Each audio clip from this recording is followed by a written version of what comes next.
Hi, Andrew. Welcome to If Innovation Could Talk. Hey Eva, how you doing? Really good, Andrew.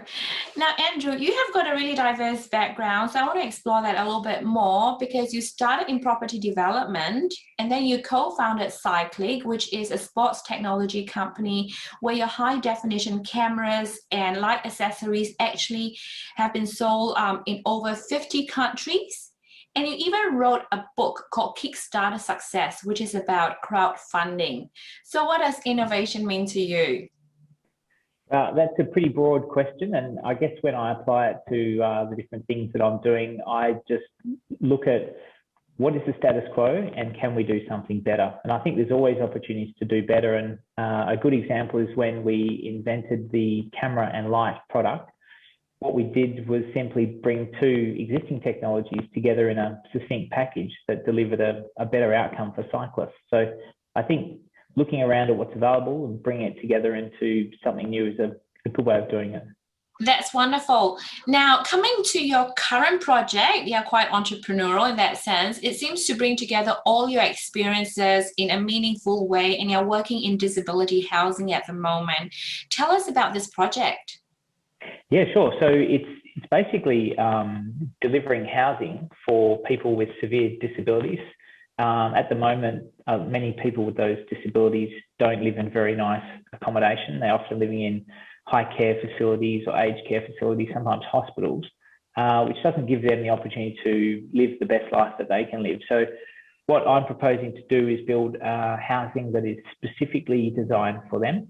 And rather than just going to the typical project home builders and saying, build me a nice house that's specific for people with disabilities, I wanted to innovate the outcome, mainly in terms of sustainability. Double brick building that we do here in WA is not very sustainable.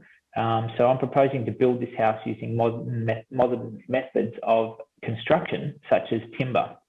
Now, timber's been around for a long time. People have been using it for a long time, but I'm actually using factory-built timber frames.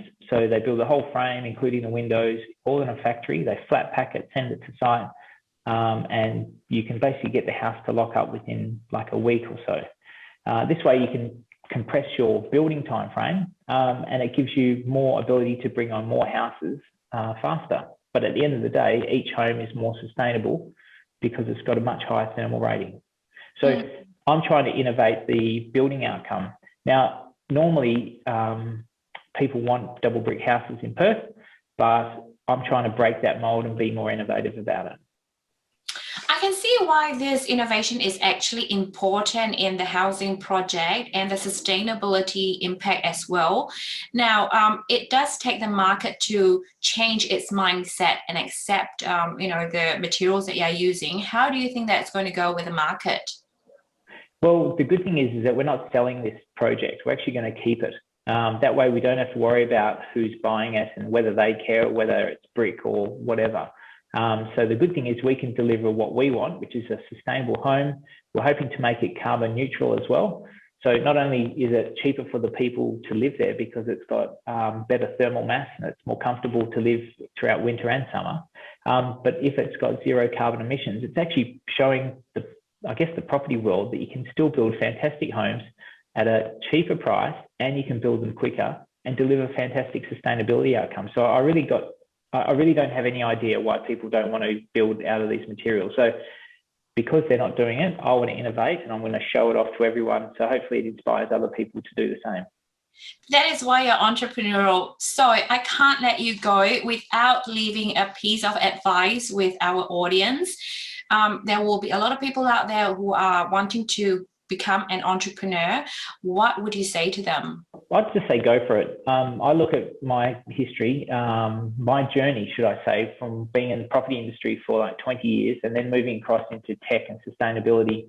I didn't have any idea about the tech side of things when I started. I didn't know about manufacturing or global sales, design, and yet I built a business up and we listed it on the stock exchange. So I've proved that you don't need to know everything before you can go and innovate. So my advice is just go for it, and it's never too late. I really am inspired by the principle that Ray Kroc, the founder of McDonald's, And the principle was how old he was when he started. So he was 54 when he started. And to me, that's always an inspiration. I'm not quite 54 yet, but I know that even whatever I'm doing today, that even at 54, I can change and pivot completely and still innovate. So I reckon just go for it. That's fantastic. Thank you, Andrew, and all the best with your project. Thanks, Eva.